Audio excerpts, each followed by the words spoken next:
بسم اللہ الرحمن الرحیم نحمدہ و نصلی علی رسول الکریم اللہم صلی علی محمد النبی الامی وعلی آلہ و اصحابہ وبارک وسلم۔ حضور صلی اللہ علیہ وسلم کی سیرت طیبہ مبارکہ پڑھ رہے ہیں۔ ان کا پہلا حصہ جو ہے ہم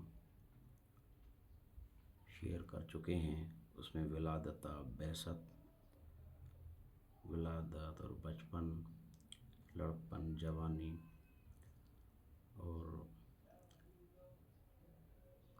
کعبہ کی تعمیر، حجر اسود کا لگانا۔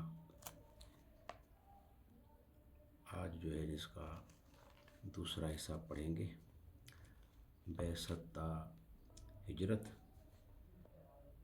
اس میں بعثت مبارکہ ہے، اس میں پہلا مرحلہ جو ہے نا خفیہ دعوت کا ہے، دوسرا مرحلہ اعلانیہ دعوت اندرون مکہ، تیسرا مرحلہ جو ہے اعلانیہ دعوت بیرون مکہ۔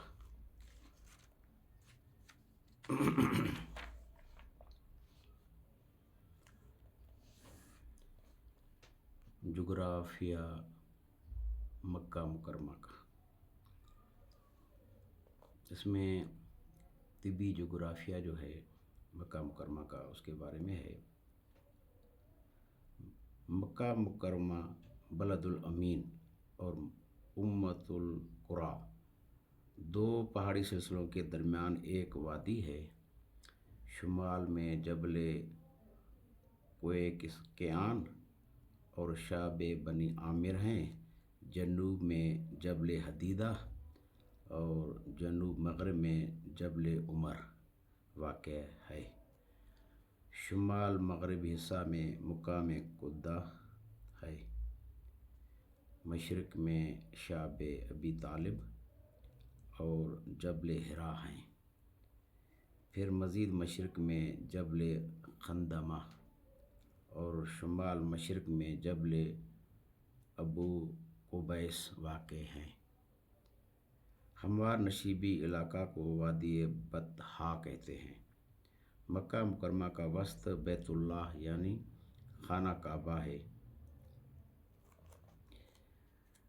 جو القشاشیہ، شعب علی شمائیہ اور شبیکہ کی پہاڑیوں کے درمیان 200 میٹر مربع کی وادی ہے، جس کے چاروں جانب پہاڑ ہیں۔ شہر کا شمال مشرقی حصہ بلند ہے، جسے المعلیٰ یا المعلی کہتے ہیں۔ اسی میں شہر کا مشہور اور تاریخی قبرستان جنت المعلی ہے۔ یہ الحجون اور قدہ پہاڑیوں سے متصل ہے۔ قدہ سے مکہ مکرمہ میں داخلہ مسنون بتایا گیا ہے۔ رسول اللہ صلی اللہ علیہ وسلم اہل معلی سے تھے، وہیں آپ صلی اللہ علیہ وسلم کی جائے پیدائش ہے اور وہیں آپ صلی اللہ علیہ وسلم ہجرت تک قیام پذیر رہے۔ معلی کے بالمقابل شہر کے جنوب مغرب میں نشیبی علاقہ مصفالہ ہے۔ آبادی: نبی کریم صلی اللہ علیہ وسلم کے اجداد میں قصے کے زمانہ میں مکہ مکرمہ کی تنظیم کی گئی۔ مکہ مکرمہ میں قریش کے 10 قبائل آباد تھے: ہاشم، امیہ، مخزوم، جمح، سہم، تیم، عدی، اسد، نوفل اور زہرہ۔ مختلف شعبے بنائے گئے، جس میں حاجیوں کی خدمت، مشورہ کا نظام، جنگی معاملات، سفارت کاری اور دیت و تاوان کے فیصلے وغیرہ ان قبائل کے درمیان تقسیم کیے گئے، اور ہر قبیلہ نے اس کام کے لیے اپنے چیدہ افراد منتخب کیے۔ ایک دارالندوہ بنایا گیا جہاں اجتماعی معاملات پر اجلاس بلائے جاتے تھے، اور مذکورہ بالا لوگ اس کے ممبر وار ممبر و ارکان تھے۔ سب کے باہمی اتفاق سے ایک بات طے کی جاتی تھی۔ معاشی حالت، اقتصادی اور معاشی معاملات ایسے تھے کہ قریش سال میں 2 مرتبہ شام و یمن کی طرف 2 تجارتی سفر کرتے تھے اور ایک منڈی سے سامان لے کر دوسری منڈی میں بیچتے تھے۔ فائدہ، سب سے پہلے تجارت کا یہ سلسلہ ہاشم بن عبد مناف نے شروع کیا۔ اخلاقی حالت، اخلاقی اعتبار سے بہت سی خوبیوں کے باوجود ان میں شراب نوشی، بے حیائی، ظلم، ناچ گانے کی مجالس، مال کمانے کے ناجائز طریقے اور قسوت قلبی جیسی بیماریاں موجود تھیں۔ دینی حالت، دینی اعتبار سے مکہ مکرمہ ایک بت خانے کا منظر پیش کر رہا تھا۔ اگرچہ وہ ملت ابراہیمی پر ہونے کا دعویٰ کرتے تھے، مگر خود خانہ کعبہ کے اندر 360 بت، جبکہ خانہ کعبہ کے سامنے صفا و مروہ پر صاف اور نائلہ کے بت موجود تھے۔ اس کے علاوہ لات، عزا اور منات کی عبادت کرتے تھے، جو ان کے ہاں سب بڑے بت تھے۔ ان لوگوں نے لفظ اللہ سے لفظ لات بنایا تھا، گویا اس کا مونس بنایا تھا۔ اسی طرح لفظ عزا لفظ عزیز سے لیا تھا اور کہتے تھے کہ یہ اللہ کی بیٹیاں ہیں، العیاذ باللہ۔ لات نخلا میں تھا، قریش اس کی عبادت کرتے تھے، جبکہ عزا طائف میں تھا۔ مکے اور مدینے کے درمیان قدید کے پاس مشلل میں منات تھا۔ قبیلہ خزاعہ، اوس اور خزرج جاہلیت میں اس کی بہت عظمت کرتے تھے۔ یہیں سے احرام باندھ کر وہ حج کے لیے جاتے تھے۔ صرف یہی نہیں بلکہ ہر گھر بت کدا بنا ہوا تھا۔ مکی دور کا اجمالی خاکہ، محنت کا انداز، مکی دور کی کل مدت 13 سال ہے۔ اس عرصے میں آپ صلی اللہ علیہ وسلم نے مختلف گروہوں اور مختلف طبقات میں منتشر انسانوں کو ایک اسلامی امت میں جوڑنے کی دعوت دی، جس کی بنیاد نظریہ اور کردار پر تھی۔ علاقوں، زبانوں اور رنگوں کی اس میں کوئی اہمیت نہیں تھی۔ اس دور کو سمجھنے کے لیے 4 باتوں کا سمجھنا ضروری ہے: دعوت کے مراحل، دعوت کا موضوع، دعوت کا طریقہ کار، دعوت کا نتیجہ۔ اول، مراحل دعوت۔ پہلا مرحلہ خفیہ دعوت اندرون مکہ 3 سال۔ دوسرا مرحلہ اعلانیہ دعوت اندرون مکہ 7 سال۔ تیسرا مرحلہ اعلانیہ دعوت بیرون مکہ 3 سال۔ دوسرا، دعوت کا موضوع۔ 2 چیزیں یعنی نظریہ اور کردار کی اصلاح اس دعوت کا اساسی موضوع تھا۔ نظریہ کی اصلاح، توحید یعنی اللہ تعالیٰ کی وحدانیت کا بیان، جبکہ خانہ کعبہ میں 360 بت رکھے ہوئے تھے، بلکہ مکہ مکرمہ کا ہر گھر بت خانہ بنا ہوا تھا۔ رسالت، رسالت میں محمد صلی اللہ علیہ وسلم اللہ تعالیٰ کا رسول ہوں۔ رسالت، میں محمد صلی اللہ علیہ وسلم اللہ تعالیٰ کا رسول ہوں اور مجھ پر اللہ کی طرف سے وحی آتی ہے، کیونکہ وحی اگر اپنی طرف سے ہوتی تو 40 سال کے عرصے میں کیوں یہ بات نہ کی۔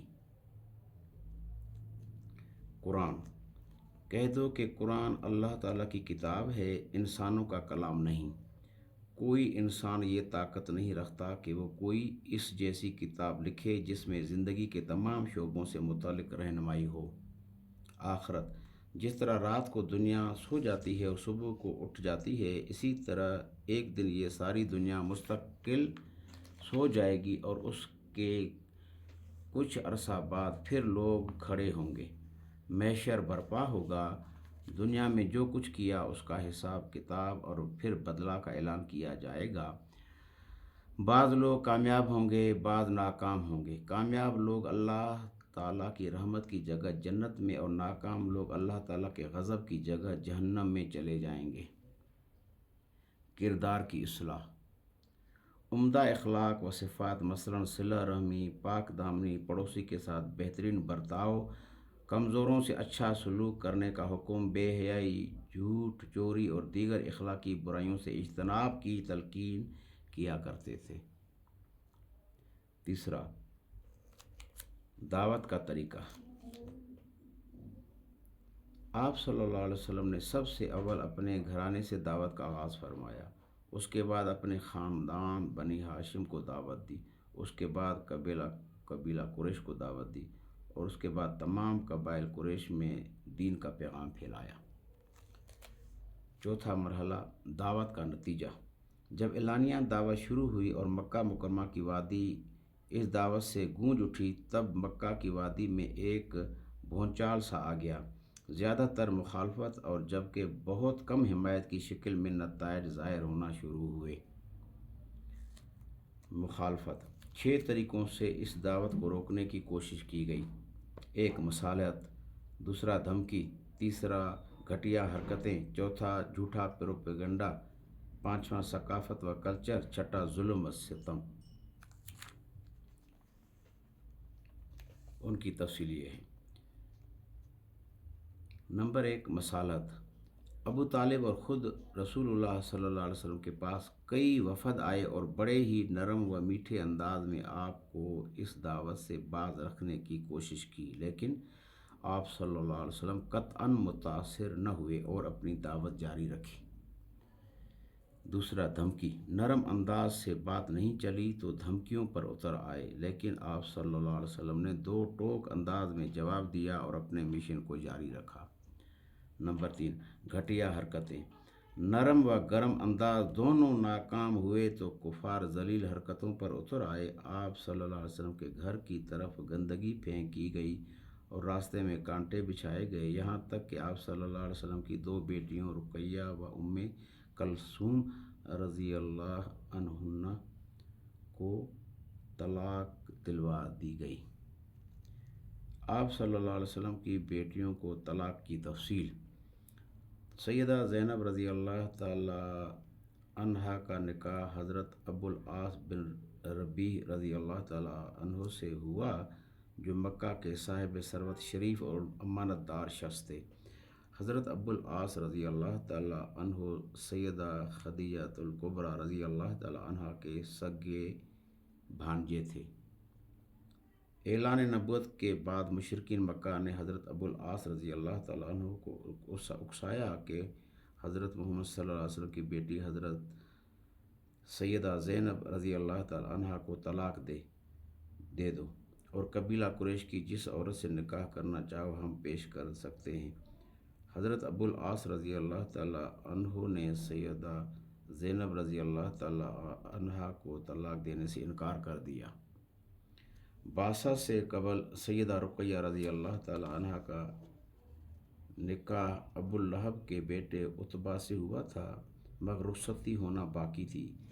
اعلان نبوت کے بعد پیغمبر اسلام کے راستہ میں رکاوٹ ڈالنے اور پیغام حق کے مقابلہ میں کفر اور شرک کی اشاعت کرنے کی وجہ سے اللہ تعالیٰ نے ابو لہب اور اس کی بیوی کی مذمت فرمائی، تو ابو لہب نے اپنے بیٹے کو رقیہ بنت محمد